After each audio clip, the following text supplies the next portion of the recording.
ನಮಸ್ಕಾರ. ನನ್ನ ಹೆಸರು ಪರಮೇಶ್ವರ್ ಅಂತ. ಈಶ್ ಮಯೂರ ಪ್ರೊಡ್ಯೂಸರ್ ಅನ್ನೋ ಒಂದು ಸಂಸ್ಥೆನ ಕಟ್ಟಿ ಸಿನಿಮಾ ಪ್ರೊಡಕ್ಷನ್ ಮಾಡಬೇಕು ಅನ್ನೋ ಕನಸುಗಳನ್ನ ಹೊತ್ಕೊಂಡು ಗಾಂಧಿನಗರದಲ್ಲಿ ಅರಿತಾ ಇದ್ವಿ. ಸೊ ಒಂದು ಸಿನಿಮಾ ಪ್ರೊಡಕ್ಷನ್ ಮಾಡ್ತಾ ಇದ್ದೀನಿ. ಇವತ್ತಿನ ವಿಷಯ ಏನಪ್ಪಾ ಅಂದರೆ, ಉಪೇಂದ್ರ ಸಿನಿಮಾ ರೀ ರಿಲೀಸ್ ಅಂದರೆ ಇದು ಎಲ್ಲಿಂದ ಶುರುವಾಯಿತು ಅಂದರೆ, ಶಿಲ್ಪಾ ಶ್ರೀನಿವಾಸ್ ಸರ್ ಪ್ರೊಡ್ಯೂಸರ್. ಅವ್ರು ಯಾವಾಗಲೂ ಒಂದು ಮಾತು ಹೇಳ್ತಿರ್ತಾರೆ, ದಣಿ ನಮಗೆ ಈ ಥಿಯೇಟ್ರ್ ಅನ್ನೋದು ದೇವಸ್ಥಾನ ಇದ್ದಂಗೆ, ಅವ್ರು ಕ್ಲೋಸ್ ಆಗ್ತಾ ಇದ್ರೆ ಒಂಥರ ಹಂಗೆ ಹಿಂಗೆ ಅವ್ರ ದುಃಖಗಳು ತುಂಬ ಇದೆ ಅವ್ರೊಳಗಡೆ. ಸೊ ಅವತ್ತು ನಾನು ಡಿಸೈಡ್ ಮಾಡಿದೆ, ಓಕೆ ಉಪೇಂದ್ರ ಸಿನಿಮಾನ ರಿಲೀಸ್ ಮಾಡೋಣ ಅಂದ್ಕೊಂಡು 25th ಇಯರ್ಗೆ ಮಾಡಬೇಕಿತ್ತು. ಕಾರಣಾಂತರಗಳಿಂದ ಬೇರೆ ಮಾಡಿದ್ರು ಆಗಲಿಲ್ಲ. ಸೊ ಈಗ ಮತ್ತೆ ರಿಲೀಸ್ ಮಾಡೋಣ ಅಂತ ಪ್ಲಾನ್ ಮಾಡ್ಕೊಂಡ್ವಿ.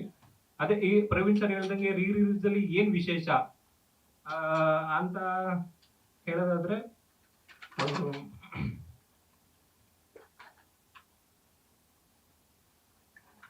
ಉಪೇಂದ್ರ ಸಿನಿಮಾ ಬರೀ ಸಿನಿಮಾ ಅಲ್ಲ, ಪ್ಯೂರ್ ಎಂಟರ್ಟೈನ್ಮೆಂಟು ಮತ್ತೆ ಸ್ಟ್ರಾಂಗ್ ಮೆಸೇಜ್ ಇರುವಂತ ಸಿನಿಮಾ.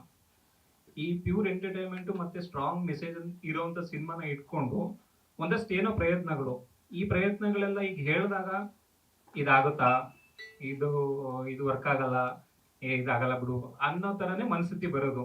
ಆದರೆ ಒಂದು ಸರಿ ಇದನ್ನ ನಾವು ಎಕ್ಸಿಕ್ಯೂಟ್ ಮಾಡಿ ಅದನ್ನ ಜಾರಿಗೆ ತಂದಾಗ ಓಕೆ, ನೆಕ್ಸ್ಟ್ ಸಿನಿಮಾ ಇದು ಹಂಗೆ ಮುಂದುವರಿತಾ ಇರುತ್ತೆ. ಒಂದ್ಸರಿ ಮಾಡಬೇಕು, ಅದನ್ನ ಉಪೇಂದ್ರ ಅನ್ನೋ ಸಿನಿಮಾದಿಂದನೇ ಶುರು ಮಾಡಬೇಕು ಅಂತ ಯೋಜನೆಗಳೆಲ್ಲ ಹಾಕೊಂಡು ಒಂದಷ್ಟೆಲ್ಲ ತಯಾರಿ ನಡೀತಾ ಇದೆ. ಇದರಲ್ಲಿ ಈಗ ವಿಶೇಷ ಏನಪ್ಪಾ ಅಂದ್ರೆ, ಅದೇ ಈ ಸಿನಿಮಾ ರಿಲೀಸ್ ಆದಾಗ ಆಡಿಯನ್ಸ್ಗಳು ಟಿಕೆಟ್ ಪರ್ಚೇಸ್ ಮಾಡ್ತಾರೆ, ಸಿನಿಮಾ ನೋಡಕ್ ಬರ್ತಾರೆ, ಎದ್ದೋಗ್ಬಿಡ್ತಾರೆ, ಒಂದು ಎಂಟರ್ಟೈನ್ಮೆಂಟ್ ಸಿಗುತ್ತೆ. ಇದ್ರ ಜೊತೆ ಒಂದು ಅಡಿಷನಲ್ ಏನಪ್ಪಾ ಅಂದ್ರೆ, ಸಿನಿಮಾ ನೋಡ್ತಾರೆ, ಟಿಕೆಟ್ ಪರ್ಚೇಸ್ ಮಾಡ್ತಾರೆ, ಸಿನಿಮಾ ನೋಡಾದ್ಮೇಲೆ ಇದು ಆಲ್ರೆಡಿ ಜನಗಳಿಗೆಲ್ಲ ತಲೆ ಕೆಡಿಸಿರುವಂತ ಸಿನಿಮಾ, ಈಗಲೂ ಜನಗಳು ಕನ್ಫ್ಯೂಷನ್ ಅಲ್ಲೇ ಇರ್ತಾರೆ. ಉಪೇಂದ್ರ ಅಂದ್ರೆ ಏನಿಲ್ಲ, ಈ ಸಿನಿಮಾಗೆ ಸಂಬಂಧಪಟ್ಟಂಗೆ ಒಂದು ಕ್ವಶನ್ ಕೇಳ್ತೀವಿ. ಎಕ್ಸಾಂಪಲ್, ಉಪೇಂದ್ರ ಸಿನಿಮಾದಲ್ಲಿ ಎಷ್ಟು ಕಾಸ್ಟ್ಯೂಮ್ ಹಾಕಿದ್ದಾರೆ, ಹಿಂಗೆ ಸಿನಿಮಾಗೆ ರಿಲೇಟೆಡ್ ಕ್ವಶನ್ಗಳನ್ನ ಕೇಳ್ತೀವಿ.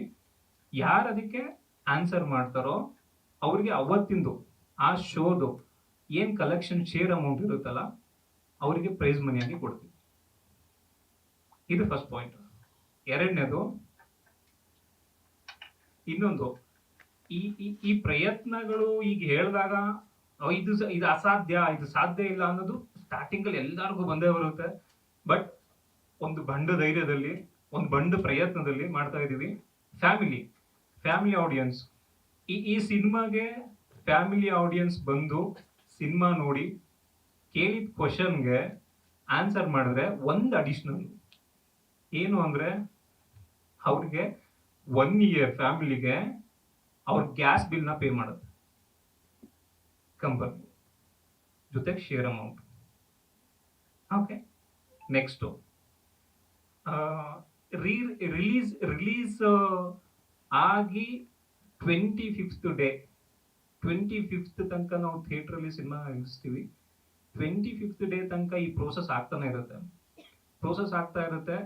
25th ಡೇ ಒಂದು ಮೆಗಾ ಕ್ವಶನ್ ಪ್ಲಾನ್, ತುಂಬಾ ಒಂದು ಬೇರೆ ಲೆವೆಲ್ ಪ್ಲಾನ್ ಮಾಡ್ತೀವಿ.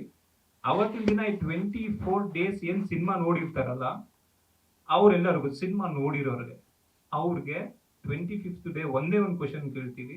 ಆ ಕ್ವಶನ್ಗೆ ಯಾರು ಆನ್ಸರ್ ಮಾಡ್ತಾರೋ ಅವತ್ತು ನಿಜವಾಗ್ಲೂ ಅವ್ರಿಗೆ ಸೀರಿಯಸ್ಲಿ 1 ಕೋಟಿ ರೂಪಾಯಿ ಬಹುಮಾನ ಸಿಗುತ್ತೆ. ನೆಕ್ಸ್ಟ್, ಈ ಕಾನ್ಸೆಪ್ಟ್ ಹೇಳುವಾಗ ಕ್ಯಾಶ್ ಇಲ್ಲ, ಅಕೌಂಟ್ ಥ್ರೂನೇ ಸಿಗುತ್ತೆ, ಕಂಪ್ನಿ ಅಕೌಂಟ್ ಥ್ರೂನೇ ಬರುತ್ತೆ. ಹೌದೌದು, ಎಲ್ಲ ಕಟ್ಟಾಗ್ಬಿಟ್ಟೆ ಬರುತ್ತೆ. ಅದೇ ಇದು ಹೇಳ್ದಂಗೆ ನಿಜವಾಗ್ಲೂ ಎಲ್ಲ ಒಳೊಳಗೆ ನಗು ಬರ್ತಿರುತ್ತೆ. ಅಲ್ಲಿ ಅಣ್ಣನು ತಗ್ತವ್ರೆ, ಇರ್ಲಿ, ಏನ್ ತೊಂದ್ರೆ ಇಲ್ಲ. ಒಂದ್ಸರಿ ಎಕ್ಸಿಕ್ಯೂಟ್ ಆಗೋ ತನಕ ಇದು ನಮ್ಗೆ ತುಂಬಾ ಚಾಲೆಂಜಿಂಗ್ ಅನಿಸ್ತಿದೆ, ಬಟ್ ಮಾಡ್ತೀವಿ ಬಿಡಲ್ಲ. ಇದಕ್ಕೆ ನಮಗೆ ಏನ್ ತಯಾರಿ ಬೇಕು, ಏನೇನು ಅಂತ ಹೇಳ್ಬಿಟ್ಟು ಒಂದು 3-4 months ಇಂದ ತುಂಬಾ ಎಫರ್ಟ್ ಹಾಕ್ಬಿಟ್ಟು ಇದು ವರ್ಕ್ ಆಗುತ್ತಾ, ಇದು ವರ್ಕ್ ಆದ್ರೆ ಎಷ್ಟು ಟೀಮ್ ಬೇಕು ನಮ್ಗೆ, ಎಷ್ಟು ಜನ ಬೇಕಾಗ್ತಾರೆ ಕರ್ನಾಟಕದಲ್ಲಿ ಎಕ್ಸಿಕ್ಯೂಟ್ ಮಾಡಕ್ಕೆ, ಪ್ರತಿ ಥಿಯೇಟರ್ಗೂ ಎಷ್ಟು ಜನಗಳನ್ನ ಇಟ್ಬಿಟ್ಟು ಕೆಲಸ ಮಾಡಿಸ್ಬೇಕು ಇದನ್ನ ಅಂತ ಎಲ್ಲ ಒಂದು ಒಂದು ಟ್ರಯಲ್ ಅಂಡ್ ಎರರ್ ತರ ಸುಮ್ಮನೆ ಒಂದಷ್ಟು ಒಂದು 10 ಹಳ್ಳಿಗಳಿಗೆ ಹೋಗ್ಬಿಟ್ಟು ಏನೋ ಅಲ್ಲೇನೋ ಒಂದು ಕಾನ್ಸರ್ಟ್ ಮಾಡಿ ಏನೇನೋ ಮಾಡಿದೀವಿ. ಇದೆಲ್ಲ ಐ ಎಂ ಪ್ರೊಡ್ಯೂಸರ್ ಅನ್ನೋ ಯೂಟ್ಯೂಬ್ ಚಾನಲ್ ಅಲ್ಲಿ ಎಲ್ಲ ಡೀಟೇಲ್ಸ್ ಸಿಗುತ್ತೆ, ಆ ಚಾನಲ್ ಅಲ್ಲಿ ಎಲ್ಲ ಇದೆ. ಸೊ ಇದನ್ನ ಓವರ್ ಆಲ್ ಎಕ್ಸಿಕ್ಯೂಟ್ ಮಾಡಕ್ಕೆ ಆಲ್ಮೋಸ್ಟ್ ನಮ್ಗೆ ಒಂದು 60 ರಿಂದ 70 ಜನ ಬೇಕಾಗ್ತಾರೆ, ಒಂದು ಟೀಮ್. ಸೊ ಆ 60 ರಿಂದ 70 ಜನನ ಪ್ರತಿ ಒಂದು ಡಿಸ್ಟಿಕ್ ಅಲ್ಲೂ ಇಬ್ಬಿಬ್ರಿಗೆ ಅಪಾಯಿಂಟ್ ಮಾಡ್ಕೋತೀವಿ. ಅಪಾಯಿಂಟ್ ಮಾಡ್ಕೊಂಡ್ಬಿಟ್ಟು ಅವ್ರಿಗೆ ಉದ್ಯೋಗ ಸೃಷ್ಟಿ ಕಾನ್ಸೆಪ್ಟ್ ಅಷ್ಟೇ. ನಮ್ಮ ಕಂಪ್ನಿ ಕಡೆಯಿಂದ ಒಂದು 60 ಜನನ ಅಪಾಯಿಂಟ್ ಮಾಡ್ಕೊಂಡು ನಾವು ಅನ್ಕೊಂಡಿರೋ ಕಾನ್ಸೆಪ್ಟ್ ನ ಎಕ್ಸಿಕ್ಯೂಟ್ ಮಾಡ್ತೀವಿ. ಪ್ರತಿ ಜಿಲ್ಲೆಲ್ಲೂ ಎಕ್ಸಿಕ್ಯೂಟ್ ಮಾಡ್ಬಿಟ್ಟು ನಾವೇನ್ ಅನ್ಕೊಂಡಿದೀವಲ್ಲ ಅದನ್ನ ಅಚೀವ್ ಮಾಡಕ್ಕೆ ಎಷ್ಟು ಎಫರ್ಟ್ ಬೇಕು, ಯಾರ್ಯಾರ ಸಹಾಯ ಬೇಕು, ಎಲ್ಲಾರ್ದು ತಗೊಂಡು ಪ್ರಯತ್ನ ಪಡ್ತೀವಿ. ಈ ಪ್ರಯತ್ನ ಸಕ್ಸಸ್ ಆಗ್ಲಿಲ್ಲ ಅಂದ್ರೂ ಮತ್ತೆ ಪ್ರಯತ್ನ ಪಡ್ತಾನೆ ಇರ್ತೀವಿ. ಇದೊಂದೇ ಸಿನಿಮಾಗ್ ಮುಗಿಯಲ್ಲ. ಈ ವಿಚಾರ ಬಗ್ಗೆ ನೆಕ್ಸ್ಟ್ ತುಂಬಾ ದೊಡ್ಡ ದೊಡ್ಡ ಸಿನಿಮಾಗಳ ಪ್ಲಾನ್ ಇದೆ.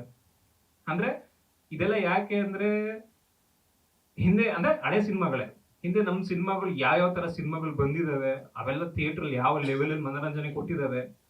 ಸೊ ಇದನ್ನೆಲ್ಲ ಒಂದಷ್ಟು ಈಗೇನೋ ಏನೇನೋ ಮಾತಾಡೋ ಒಂದಷ್ಟು ಜನಗಳಿಗೆ ಅದೊಂದು ರೀಚು. ತುಂಬಾ ಹಿಂದೆ ಇನ್ನೂ ತುಂಬಾ ಒಂದಷ್ಟು ಇದಾವೆ, ಮುಂದೆ ಹೋಗ್ತಾ ಹೋಗ್ತಾ ಎಲ್ಲ ನಿಮ್ಗೆ ಗೊತ್ತಾಗುತ್ತೆ. ಈ ಪ್ರಯತ್ನಕ್ಕೆ ನೀವೆಲ್ಲರ ಸಪೋರ್ಟ್ ಬೇಕು, ಮತ್ತೆ ಕರ್ನಾಟಕ ಜನಗಳ ಆಶೀರ್ವಾದ ಬೇಕು. ಇದ್ರ ಬಗ್ಗೆ ಇನ್ನು ಏನ್ ಕರೆಕ್ಷನ್ಸು ಅಪ್ಡೇಟು ಏನೇನಿರುತ್ತೋ ಅದೆಲ್ಲ ಆಗ್ತಾ ಇರುತ್ತೆ. Thank you.